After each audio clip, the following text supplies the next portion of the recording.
Louisa Ferreira.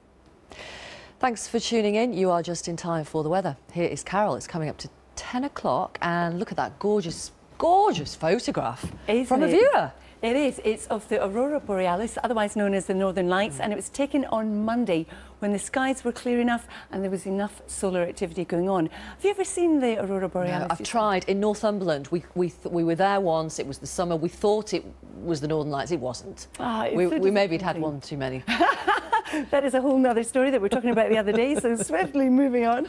This is what they look like if you're lucky enough to see them. Now, they're caused by solar activity, and what you need is a coronal mass ejection, which is basically energy particles being thrown out by the sun.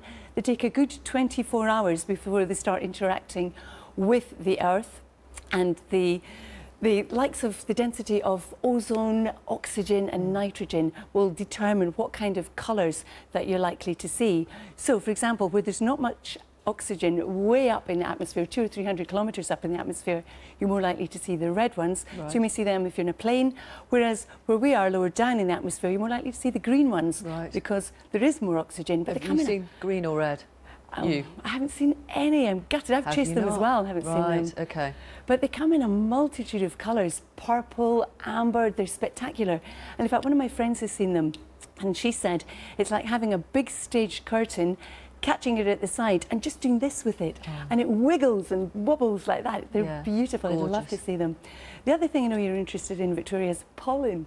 And the pollen, not being a hay fever sufferer. Not being a hay fever sufferer myself, but knowing one or two. Yes. Some of my best friends are hay fever sufferers. Oh, it's a nightmare at this time. Well, it's high or very high today, particularly so across England and Wales. Elsewhere, it's tending to be lower or moderate. So that's something at least. Yeah. But let's get on with the forecast, because today what we're looking at is some hazy sunshine and also some rain. The rain predominantly across Northern Ireland and also Scotland, and it's coming in from the southwest and moving northeastward. So we've had all this cloud this morning. That's continuing to thin and break, and we've also got this next area of cloud. This is the rain-bearing cloud, which is going to move across Northern Ireland, pushing into Scotland, and you can see a bit more cloud developing across western reaches of England and Wales. Thick enough here and there for some drizzle. So central and eastern areas hanging on to the best of the sunshine and also the highest temperatures. So by 4 in the afternoon, the rain will have cleared Northern Ireland, leaving a lot of cloud and some sharp showers behind. The rain on and off across Scotland, except for in the Northern Isles, where we are looking at cooler conditions.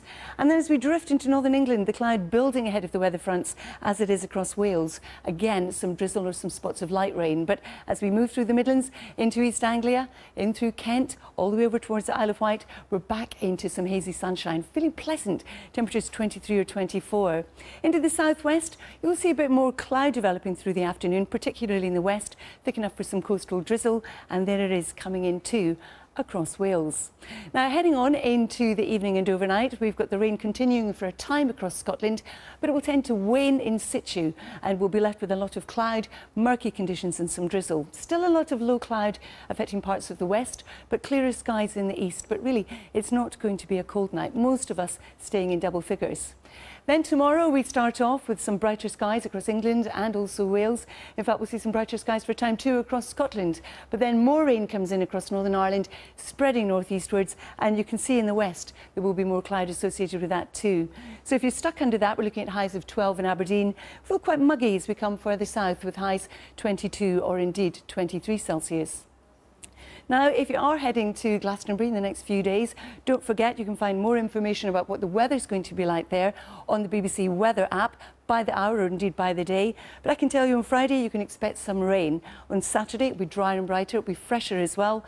Then again on Sunday there's more rain coming your way. So if you haven't left yet, take your wellies, you'll need them. So for Friday, here comes the rain coming in from the west, drifting steadily eastwards. Behind it will start to brighten up later on in the day. Highs by then round about 20 Celsius. Saturday's looking a much drier day, except for in the northwest, where we've got further rain. But don't forget, the rain is coming our way once again on Sunday. Thank you very much, Carol. Good morning. It's Wednesday. It's 10 o'clock. I'm Victoria.